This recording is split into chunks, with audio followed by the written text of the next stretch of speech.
Yes, Rahul Mamkootathil youth Congress സംസ്ഥാന അധ്യക്ഷ സ്ഥാനം രാജിവെച്ചിരിക്കുകയാണ്. തനിക്കെതിരെ ഉയർന്ന ആരോപണങ്ങളെ തുടർന്ന് മറ്റ് വഴികളില്ലാതെ നാണം കെട്ടൊരു രാജിയിലേക്ക് പോകേണ്ടി വരികയായിരുന്നു. KR സാജു തുടരുന്നുണ്ട്. സാജു, നേരത്തെ പ്രതിപക്ഷ നേതാവ് വാർത്താ സമ്മേളനം നടത്തി അല്ലെങ്കിൽ മാധ്യമങ്ങളെ കണ്ടപ്പോൾ അദ്ദേഹം പറഞ്ഞത് നമ്മൾ കേട്ടതാണ്. തനിക്ക് ആ പരാതിക്കാരി മകളെ പോലെയാണെന്നൊക്കെ പറഞ്ഞു. പക്ഷേ അങ്ങനെ മകളെ പോലെയാണെന്ന് അദ്ദേഹം അവകാശപ്പെടുമ്പോഴും വളരെ കാലം മുൻപ് തന്നെ അദ്ദേഹത്തിനോട് പരാതി പറഞ്ഞിട്ടും ഒരു നടപടിയും എടുക്കാൻ അദ്ദേഹം തയ്യാറായിട്ടില്ല എന്നുള്ളതാണ്. പക്ഷേ ഇന്നിപ്പോൾ ഈ ഒരു സ്ഥാനഭ്രംശം രാഹുൽ മാങ്കൂട്ടത്തിൽ യൂത്ത് കോൺഗ്രസ് സംസ്ഥാന അധ്യക്ഷ പദവിയിൽ നിന്ന് ഇറങ്ങിയിട്ടുണ്ടെങ്കിൽ അതിന് കാരണം കേന്ദ്ര നേതൃത്വത്തിന്റെ ഹൈക്കമാൻഡിന്റെ ഇടപെടലല്ലേ?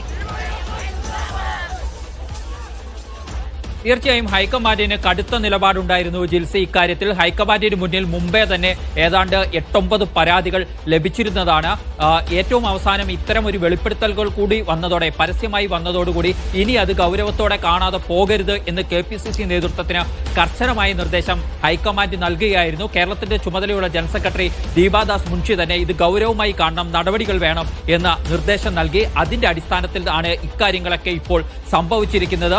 പക്ഷേ താൻ ധാർമ്മികത ഉയർത്തിപ്പിടിച്ച് രാജിവെച്ചു എന്ന് സ്ഥാപിക്കാനാണ് ഇന്ന് വാർത്താ സമ്മേളനത്തിൽ രാഹുൽ മാങ്കൂട്ടം ശ്രമിച്ചത് എന്നതാണ് വളരെ പ്രധാനപ്പെട്ട കാര്യം. അദ്ദേഹം തനിക്കെതിരെ ഒരു പരാതിയുമില്ല, താൻ ഒരു തെറ്റ് ചെയ്തിട്ടില്ല എന്നല്ല അദ്ദേഹം പറയാൻ ശ്രമിക്കുന്നത്. തനിക്കെതിരെ ഒരു പരാതിയുമില്ല, അങ്ങനെ പരാതി ഉണ്ടെങ്കിൽ നിയമവഴിയിൽ പോരാട്ടം നടത്താം എന്ന് മാത്രം അദ്ദേഹം പറയുകയാണ് ചെയ്തത്. തുടർന്നാണ് ധാർമ്മികത ഉയർത്തിപ്പിടിച്ചാണ് രാജി എന്ന് സ്ഥാപിക്കാനായുള്ള ശ്രമങ്ങൾ നടത്തുന്നത്. തന്റെ പാർട്ടിക്ക് നേരെ തന്നിലൂടെ തന്റെ പാർട്ടിയെ കൂടി പ്രതിരോധത്തിലാക്കുന്ന സാഹചര്യം ഉണ്ടാകുന്നു. അതിനാൽ അതിനുവേണ്ടി താൻ ഒരു സ്ഥാനത്യാഗം ചെയ്യുന്നു എന്ന നിലയിൽ അവതരിപ്പിക്കാനാണ് രാഹുൽ മാങ്കൂട്ടം ശ്രമിച്ചത് എന്നുള്ളതാണ് വസ്തുത.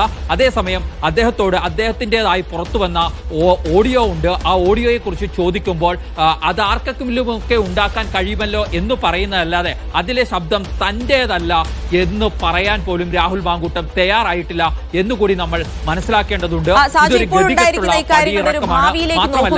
നിലവിൽ രാഹുൽ മാങ്കൂട്ടത്തിൽ രാജിവെച്ചിരിക്കുന്നു. അതിനപ്പുറത്തേക്ക് നിലവിൽ പരാതിക്കാരും രംഗത്തില്ല, പരാതി കൊടുത്ത് മറ്റ് നിയമ നടപടികളിലേക്കൊന്നും കടക്കുന്നില്ല. അതുകൊണ്ട് തന്നെ ഇപ്പോഴുണ്ടായിരിക്കുന്ന ഈ വിവാദങ്ങൾ മാങ്കൂട്ടത്തിന്റെ രാജിയോടുകൂടി അവസാനിക്കുമോ, അതോ MLA സ്ഥാനത്തിന് ഭീഷണിയാകുന്ന രീതിയിലേക്ക് കാര്യങ്ങൾ പോകാനിടയുണ്ടോ? ജിൽസി, അതുകൊണ്ടാണ് MLA സ്ഥാനത്തിന് ഭീഷണി ഉണ്ടാകും എന്നതുകൊണ്ടാണ് ധാർമ്മികതയുടെ പേരിൽ, ആരോപണമുയർന്നപ്പോഴുള്ള ധാർമ്മികതയുടെ പേരിൽ പാർട്ടി പദവി ഒഴിയുന്നു എന്ന് സ്ഥാപിക്കാൻ രാഹുൽ മാങ്കൂട്ടൻ ശ്രമിച്ചത്. ഇതുമായി ബന്ധപ്പെട്ട് ഉയർന്നു വന്ന പരാതികളുടെ ഗൗരവം, ആ ഗൗരവത്തിന്റെ അടിസ്ഥാനത്തിലുള്ള രാജി അല്ലെങ്കിൽ ആ പരാതികളിൽ കഴമ്പുണ്ട് എന്ന് കണ്ടെത്തിക്കൊണ്ടുള്ള രാജി എന്ന നിലയ്ക്ക് വന്നാൽ അദ്ദേഹത്തിന് ജനപ്രതിനിധി സ്ഥാനത്ത് നിന്നുകൂടി രാജിവെക്കേണ്ടി വരും. അല്ലെങ്കിൽ അത്തരം ആവശ്യം അതിശക്തമായി ഉയരും. അതിപ്പോഴുള്ള പ്രതിഷേധങ്ങളുടെ ഈ രൂപത്തിലായിരിക്കുകയില്ല ഉയരുക എന്നതും രാഹുൽ മാങ്കൂട്ടത്തിനും കോൺഗ്രസ് നേതൃത്വത്തിനും ഒക്കെ അറിയാം. അതിനാൽ തന്നെ ഇപ്പോൾ പാർട്ടി സർക്കാരിനെതിരെ, CPM-നെതിരെ സമരങ്ങൾ നടത്തേണ്ട സമയത്ത് ചർച്ചകൾ മുഴുവൻ തന്റെ പേരിലേക്ക് വരുന്നു. അതിനാൽ രാജിവെക്കുന്നു എന്ന ഒരു പ്രതീതി സൃഷ്ടിച്ചുകൊണ്ടുള്ള രാജിവെച്ചതിന്റെ കാരണം അതാണ്. പക്ഷേ രാഹുൽ മാങ്കൂട്ടത്തിനെതിരെ ഈ ആരോപണങ്ങൾ ഇങ്ങനെ തന്നെ നിലനിൽക്കുമ്പോൾ സ്വാഭാവികമായും വരാനിരിക്കുന്ന അടുത്ത നിയമസഭാ തെരഞ്ഞെടുപ്പിലും അദ്ദേഹത്തിന് ജനവിധി തേടുന്നതിനായി സീറ്റ് അനുവദിക്കുക എന്നത് കോൺഗ്രസിനെ സംബന്ധിച്ചിടത്തോളം വെല്ലുവിളിയാണ് എന്ന കാര്യത്തിൽ ഒരു സംശയവും വേണ്ടതില്ല. അപ്പോൾ ഇത്തരം ആക്ഷേപങ്ങൾ ഉയർന്നു വരുന്നവരെ സ്ഥാനാർത്ഥിയാക്കി ഉയർത്തിക്കാട്ടുന്നതിലൂടെ എന്ത് സന്ദേശമാണ് നൽകുന്നത് എന്ന ചോദ്യത്തിനും രാഷ്ട്രീയമായി കോൺഗ്രസ് മറുപടി പറയേണ്ടി വരും. അതുകൊണ്ട് തന്നെ രാഹുൽ മാങ്കൂട്ടം ഇനി അടുത്ത നിയമസഭാ തെരഞ്ഞെടുപ്പിൽ മത്സരിക്കുന്ന കാര്യത്തിൽ പോലും ഇപ്പോൾ സംശയമാണ് എന്ന വിലയിരുത്തലുകൾ നമ്മൾ നടത്തേണ്ടി വരും.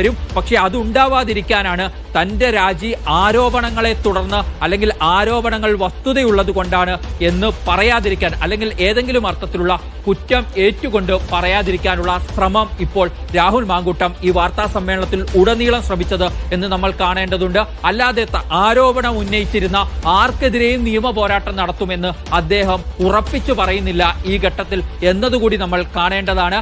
അത്തരത്തിൽ തനിക്കെതിരെ വന്ന ആരോപണങ്ങൾക്കൊന്നും പരാതിയില്ല, അതെന്തോ സോഷ്യൽ മീഡിയയിൽ നടക്കുന്ന സൈബർ കടന്നാക്രമണം എന്ന നിലയിലേക്ക് വ്യാഖ്യാനിക്കാനുള്ള ശ്രമങ്ങളും വാർത്താ സമ്മേളനത്തിലെ വരികൾ പരിശോധിച്ചാൽ നമുക്ക് കാണാൻ കഴിയും. മാത്രമല്ല പ്രതിപക്ഷ നേതാവ് VD സതീശൻ അദ്ദേഹത്തിന് പരാതി ലഭിച്ചു എന്ന കാര്യം ഇന്ന് സമ്മതിച്ചതാണ്. എന്നാൽ അത്തരത്തിൽ പറഞ്ഞിട്ടില്ല എന്ന് വ്യാഖ്യാനിക്കാൻ പോലും രാഹുൽ മാങ്കൂട്ടം ഈ വാർത്താ സമ്മേളനത്തിൽ ശ്രമിക്കുകയും ചെയ്തിട്ടുണ്ട്. മാത്രമല്ല തന്റെ രാജി താൻ ഇപ്പോൾ പ്രഖ്യാപിക്കുന്നതാണ്, അതിനു മുമ്പ് ഉണ്ടായിട്ടില്ല, AICC നേതൃത്വം തന്നോട് രാജി ആവശ്യപ്പെട്ടിട്ടില്ല എന്നതടക്കമുള്ള വാദങ്ങൾ അദ്ദേഹം ഉന്നയിക്കുന്നുണ്ട്.